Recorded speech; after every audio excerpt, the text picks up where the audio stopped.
નમસ્તે મિત્રો, હું પ્રાર્થના બારુ કચ્છ જિલ્લા વિશેની માહિતી રજૂ કરું છું. કાચબા જેવા આકાર ઉપરથી કચ્છ તરીકે ઓળખાતો આપણો કચ્છ જિલ્લો ગુજરાત રાજ્યની ઉત્તરીય પશ્ચિમ બાજુએ આવેલો છે. ગુજરાત રાજ્યમાં વિસ્તારની દ્રષ્ટિએ આ સૌથી મોટો જિલ્લો છે. 45,652 ચોરસ કિલોમીટરમાં પથરાયેલો કચ્છ જિલ્લો ઐતિહાસિક અને ભૌગોલિક દ્રષ્ટિએ અનેક વિશેષતાઓ ધરાવે છે. સિંધુ ખીણની સંસ્કૃતિ વખતનું આખું શહેર ધોળાવીરા કચ્છના ખડીર વિસ્તારમાં ઉત્ખનન પામ્યું છે, જે આંતરરાષ્ટ્રીય નજરે પણ બહુ નોંધપાત્ર છે.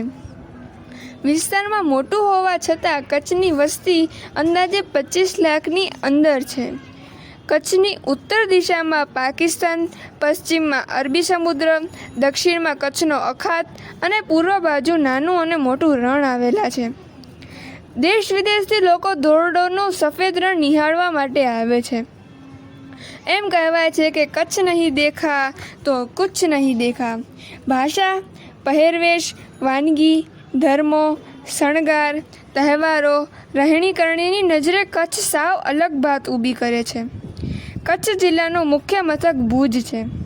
950 ગામડાઓ 10 તાલુકામાં વહેંચાયેલા છે: અબડાસા, નખત્રાણા, ભચાઉ, અંજાર, ગાંધીધામ, માંડવી, મુન્દ્રા, રાપર, લખપત અને ભુજ. કચ્છી અને ગુજરાતી ભાષા મુખ્યત્વે બોલાય છે. જૂના સમયમાં કચ્છમાં રાજાશાહી ચાલતી હતી. કંડલા એક ખ્યાતનામ બંદર છે. મુન્દ્રા, માંડવી, જખૌ બંદરો પણ હાલે કાર્યરત છે. જૂના સમયમાં કચ્છનું લખપત બંદર દેશ વિદેશમાં પ્રખ્યાત હતું.